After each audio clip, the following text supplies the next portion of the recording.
दोस्तों हमारे channel life academy पे। जैसे कि आपको टॉपिक से लग ही जा रहा है कि आज का हमारा टॉपिक है Coulomb's law and electric field, जो फिजिक्स क्लास 12 की है, फिजिक्स से का फर्स्ट चैप्टर है। हम आगे भी ऐसे ही अलग अलग चैप्टर्स की अलग इम्पोर्टेंट जो लॉ और थियरीज रहते हैं उनको हम कराएंगे। उम्मीद करते हैं कि आपको ये सेशन अच्छा लगेगा। तो बिना लेट किए हुए चलते हैं अपने आगे तरफ। तो बात ये है, पहले हम आपको बताएंगे ये आवेश जो होता है चार्ज, ठीक है, ये चर्चे में क्यों है। तो बहुत पहले 2500 ईसा पूर्व में पूर्व की बात है, थेल्स नामक यूनानी थे, ठीक है। उन्होंने जब अंबा नामक पदार्थ को एक ऊन के उस पे अंबा नामक पदार्थ को ऊन के कपड़े पे रगड़ा, तो उन्होंने पाया कि छोटे छोटे कणों को वो अपनी ओर आकर्षित करता है, ठीक है, वो अपनी ओर आकर्षित करता है। फिर उन्होंने इसके ऊपर और जानने की कोशिश की, जानते जानते ये मैटर ही बंद हो गया। फिर 1600 की बात हो गई, 2500 में। अब आती है 1600 ईस्वी, 1600 वर्ष पूर्व की बात, ठीक है। 1600 वर्ष पूर्व की बात जब आए तो एक इंग्लैंड के वैज्ञानिक थे जिनका नाम था गिलबर्ट, ठीक है, जिनका नाम गिलबर्ट था। तो उन्होंने अपने प्रयोग में ये पुनः कोशिश किया, ठीक।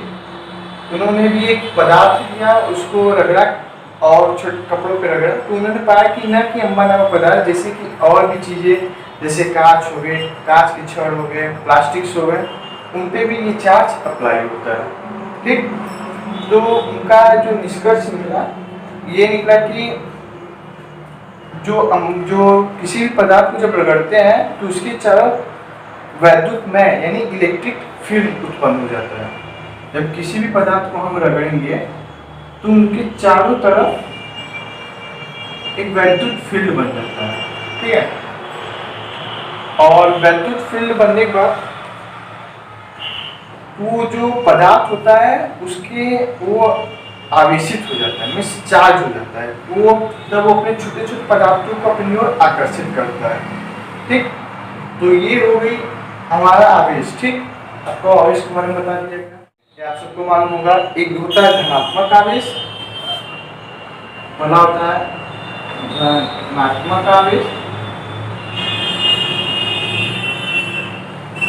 और दूसरा होता है ऋणात्मक आवेश, ठीक है। दो तरह का आवेश होते हैं। तो इनका जो नामकरण जिसने किया था वो वैज्ञानिक, इनका जो नामकरण हुआ था वो 1750 में इसका जो नामकरण हुआ एक इंग्लैंड की नहीं, किसी बेंजीन करके एक वैज्ञानिक थे, उन्होंने इसका नाम ऋणात्मक आवेश और धनात्मक आवेश 1750 में किया था, ठीक है। तो ये आवेश के बारे में हो गई। आवेश की पूरी डिटेल आपको मालूम हो गया होगा कि आवेश जो होता है ये हमारा अदिश राशि होता है,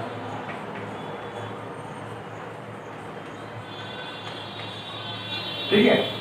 ये हमारा अदिश राशि होता है और जो इसका मात्रक होता है वो कूलॉम होता है।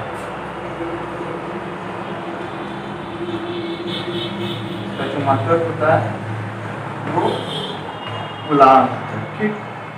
ये हो गई आपकी।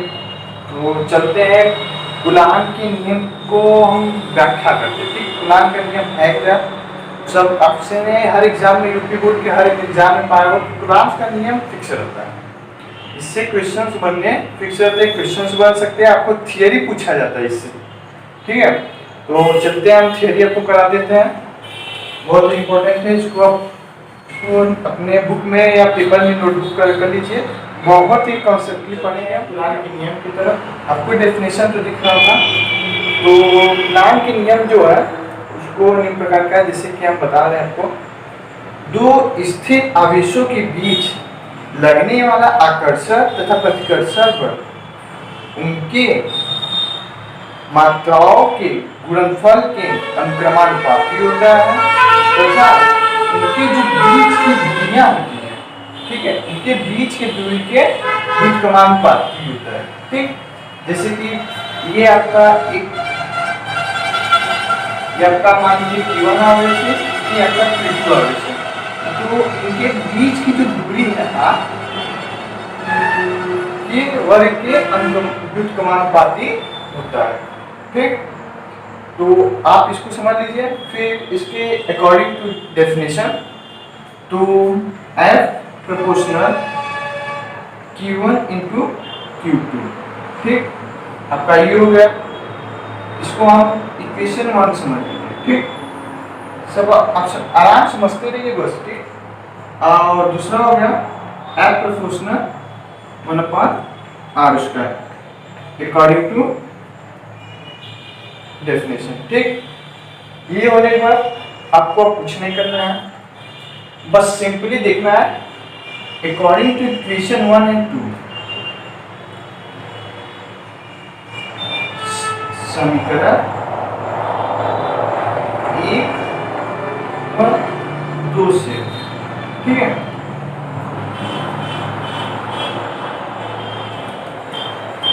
समीकरण 1 और 2 से, तो जब हम हल करेंगे तो आपका ये एक रिस्पेक्टिव इक्वेशन बन के आ जाएगा। तो क्या आएगा आपका, देखते हैं, Q1 into Q2 upon r², ये आपका हो गया। ठीक, जब आपका तो ये आ गया, जब प्रोपोर्शनल को हटाने के लिए आपको एक नियतांक लाना पड़ता है, तो हम नियतांक को लाएंगे। तो इसको प्रोपोर्शनल को हटाने के लिए यहाँ पे एक नियतांक ला देते हैं, Q1 into Q2 upon r²। ठीक, और जो ये K का वैल्यू होता है, अब ध्यान दें, ये जो K का वैल्यू होता है, इस K का वैल्यू होता है 1/4 pi epsilon.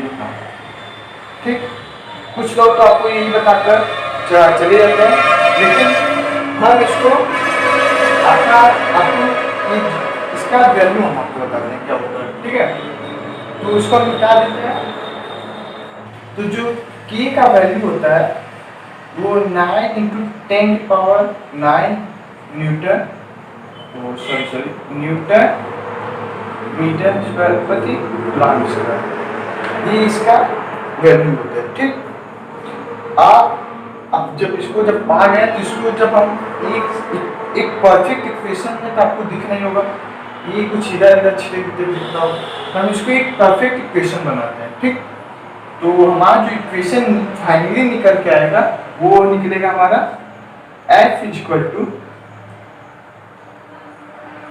1/4 pi epsilon not into Q1 Q2 upon r²।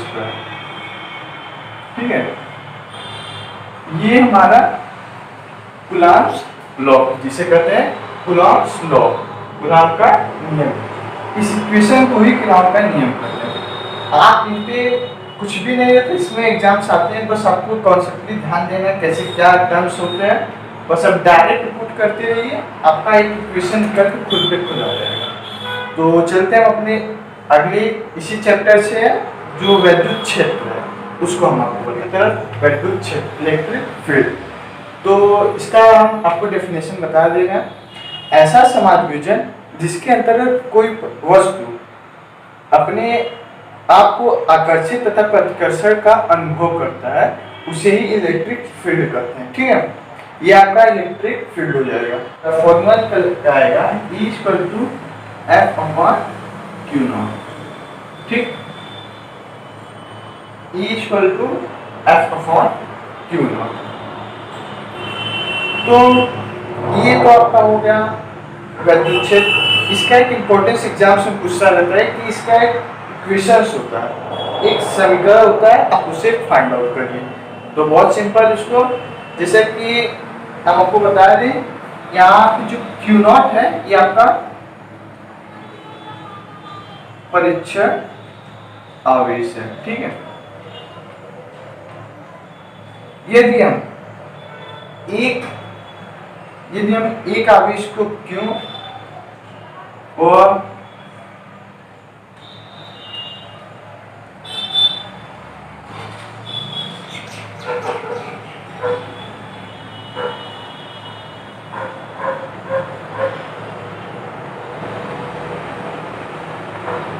ये नियम एक आवेश को Q और परीक्षण आवेश को Q नॉट लेने पर, तो जो हमने इसके पहले जो कुलाम्ब्स लॉ में आपको जो इक्वेशन आपको बना के दिया गया था, तो उसमें अगर हम पुट करते हैं तो हमारा एक ये इक्वेशन निकल जाता है, F equal to 1/4 pi epsilon not into Q not upon R square. ठीक, अब ये तो हमारा हो गया फोर्स, ठीक है,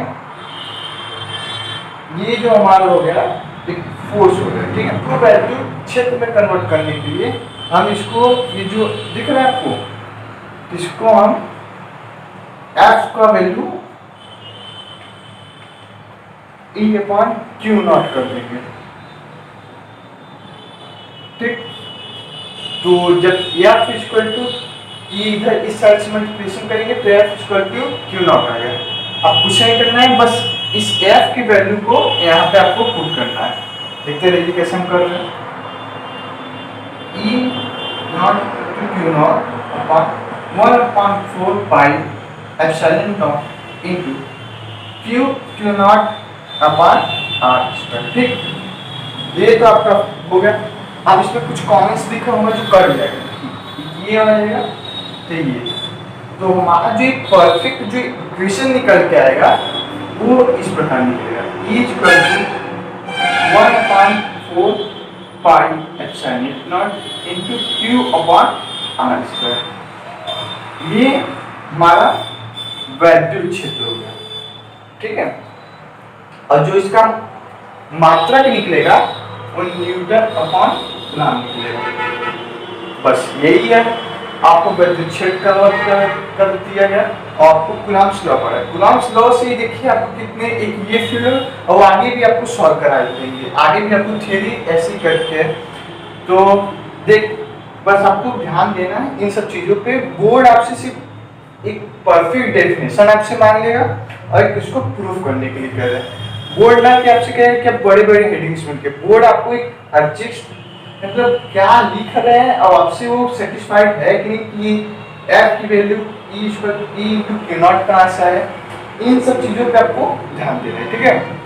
तो ऐसे ही आप परफेक्टली सजा कर बोर्ड पे लिखिएगा, बाकी कुछ भी नहीं है। उम्मीद करते हैं कि हमारा ये वीडियो अच्छा लगा, तो आप सब्सक्राइब बटन को जरूर दबाएं और बेल आइकन को जरूर दबाएं, ताकि आपको जैसे ही हम अगला वीडियो डालें आपको मालूम